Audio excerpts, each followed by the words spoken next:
गुजरात में आईएएस अधिकारियों के तबादले के बाद अब आईपीएस अधिकारियों के तबादले का चर्चा उठा है। संभावना जताई जा रही है कि अप्रैल के आखिर तक सरकार पुलिस महकमे में भी बड़ा फेरबदल कर सकती है। सबसे ज्यादा चर्चा अहमदाबाद के नए पुलिस आयुक्त को लेकर हो रही है। देखते हैं खास रिपोर्ट अंदर की बात में। गुजरात में 109 आईएएस अधिकारियों के तबादलों के बाद अब पुलिस महकम में फेरबदल की बारी है। सरकार अप्रैल के अंत तक कई सारे आईपीएस के तबादले कर सकती है। इसमें राज्य के 4 बड़े शहरों के पुलिस आयुक्तों में भी फेरबदल की अटकलें लग रही है। सबसे ज्यादा चर्चा अहमदाबाद पुलिस आयुक्त को लेकर है। अभी अहमदाबाद के पुलिस आयुक्त 1987 बैच के आईपीएस संजय श्रीवास्तव है। वे इसी महीने के अंत में सेवा निवृत्त हो रहे हैं। संभावना जताई जा रही है कि भूपेंद्र पटेल की सरकार एक ही बार में पुलिस महकम में बड़ा फेरबदल कर सकते हैं। सरकार की तरफ से अभी कोई भी संकेत नहीं दिया गया है कि अगला पुलिस आयुक्त कौन होगा। फिर भी पुलिस महकम में 3 नामों की चर्चा है। इसमें अनिल प्रथम और अजय तोमर का नाम शामिल है। 1989 बैच के आईपीएस अधिकारी अनिल प्रथम अभी डीजीपी सीआईडी क्राइम की जिम्मेदारी संभाल रहे हैं। दोनों अधिकारी 1 साल बाद सेवा निवृत्त हो गए। प्रथम नवंबर 2023 में रिटायर होंगे, तो वही तोमर जनवरी 2024 में रिटायर हो रहे हैं। इन दोनों अधिकारियों के वडोदरा के पुलिस आयुक्त डॉक्टर शमशेर सिंह का नाम भी चर्चा में है। अब देखना यह है कि सरकार किस आईपीएस को अहमदाबाद के सीपी की कमान सौंपती है। Bureau report, GSTV. बात करते हैं समलैंगिक विवाह की, तो केंद्र सरकार ने सुप्रीम कोर्ट में समलैंगिक विवाह का कड़ा विरोध किया है। केंद्र का कहना है कि समलैंगिक शादियों को कानूनी मान्यता देना सुप्रीम कोर्ट के अधिकार क्षेत्र में नहीं आता है। क्या कहा केंद्र सरकार ने, कब होगी अगली सुनवाई, देखते हैं अंदर की बात में। केंद्र ने सुप्रीम कोर्ट में समलैंगिक विवाह का विरोध किया है। केंद्र ने कोर्ट को दिए अपने जवाब में कहा कि अदालतें समलैंगिक विवाह के अधिकार को मान्यता देकर कानून की एक पूरी शाखा को फिर से नहीं लिख सकती है, क्योंकि एक नई सामाजिक संस्था का निर्माण न्यायिक निर्धारण के दायरे से बाहर है।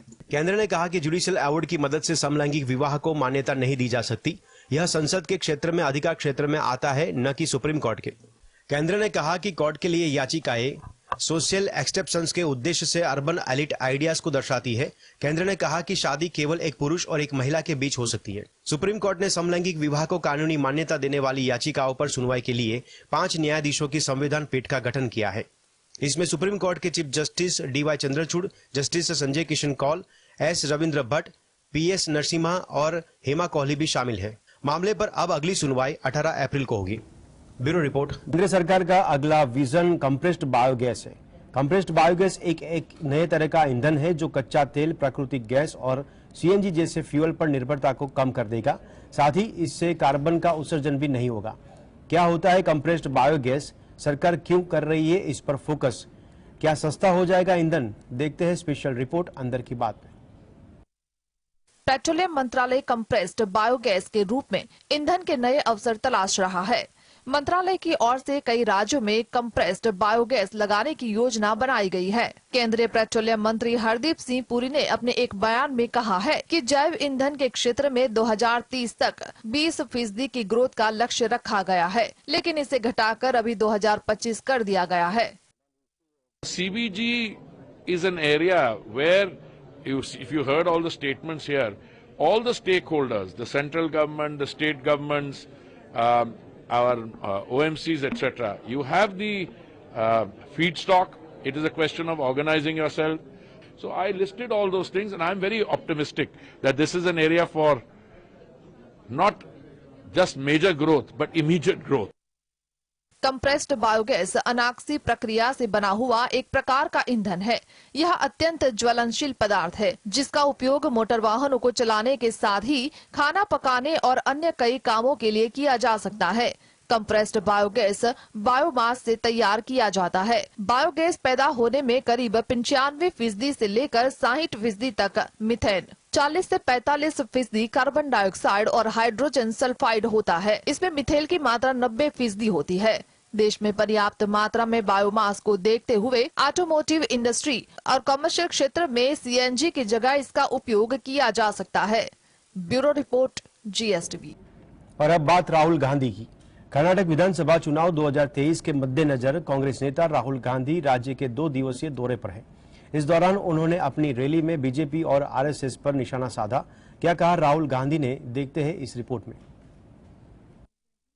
कर्नाटक विधानसभा चुनाव 2023 को लेकर कांग्रेस नेता और पूर्व सांसद राहुल गांधी ने कमर कस ली है। राहुल गांधी ने सोमवार को कर्नाटक के बिदर जिले में एक रैली को संबोधित किया। इस दौरान उन्होंने कहा कि आज पूरे हिंदुस्तान में बीजेपी और आरएसएस के लोग लोकतंत्र पर हमला कर रहे हैं। बीजेपी और आरएसएस हिंदुस्तान में नफरत और हिंसा फैला रहे हैं। दुख की बात है कि आज पूरे हिंदुस्तान में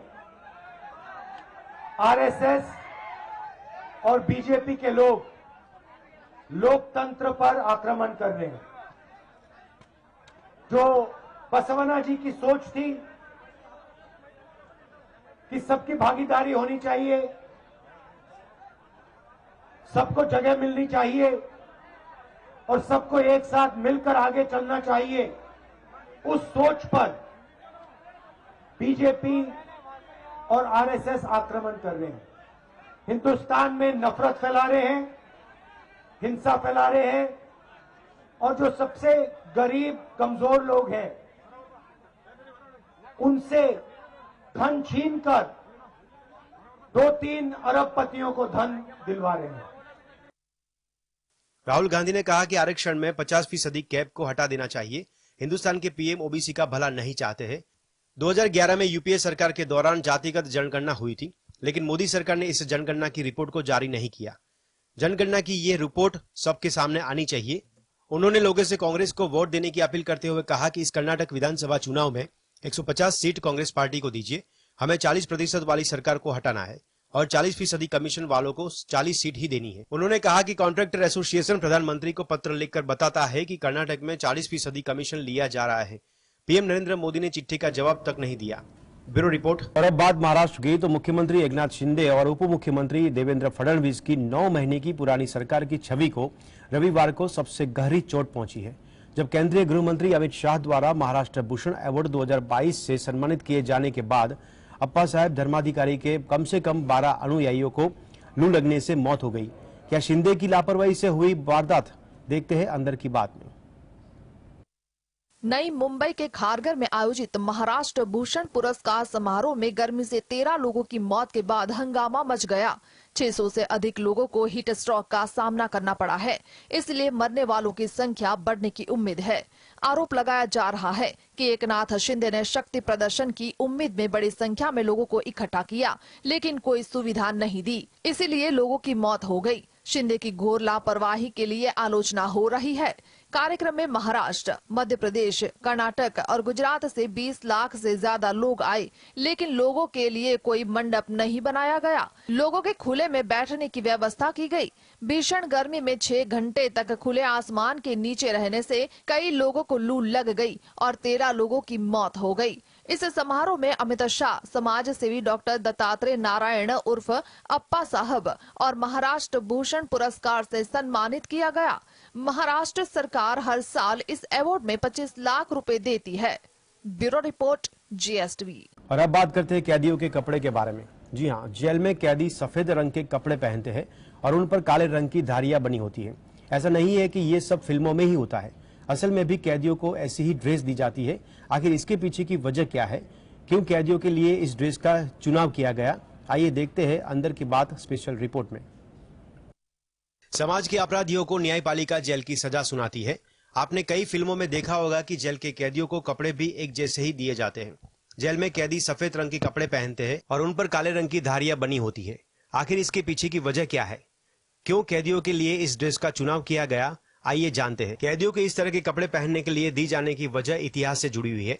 ऐसा बताया जाता है कि अमेरिका में 18वीं शताब्दी में ऑर्बन सिस्टम की शुरुआत हुई थी, जिसके तहत जेलों और वहां बंद कैदियों के रहन सहन के कुछ नए नियम जोड़े गए। इसके बाद से ही आधुनिक जेलों की शुरुआत हुई थी।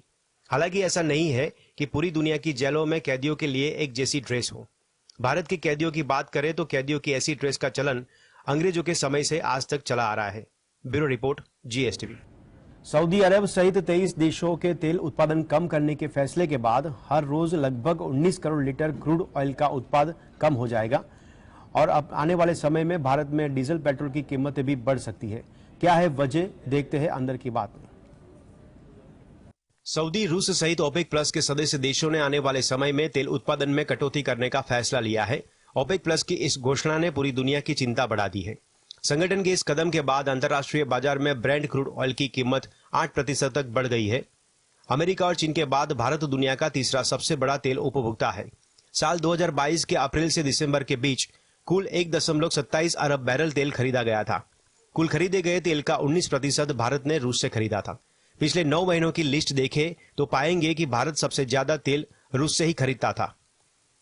रूस से तेल खरीदने के कारण भारत को प्रति बैरल $2 तक की बचत भी हुई है। आसान भाषा में समझे तो सऊदी अरब सहित 23 देशों के तेल उत्पादन कम करने के फैसले के बाद हर रोज लगभग 19 करोड़ लीटर क्रूड ऑयल का उत्पादन कम हो जाएगा, यानी तेल के दाम में प्रति बैरल $10 तक की बढ़ोतरी होने की आशंका है।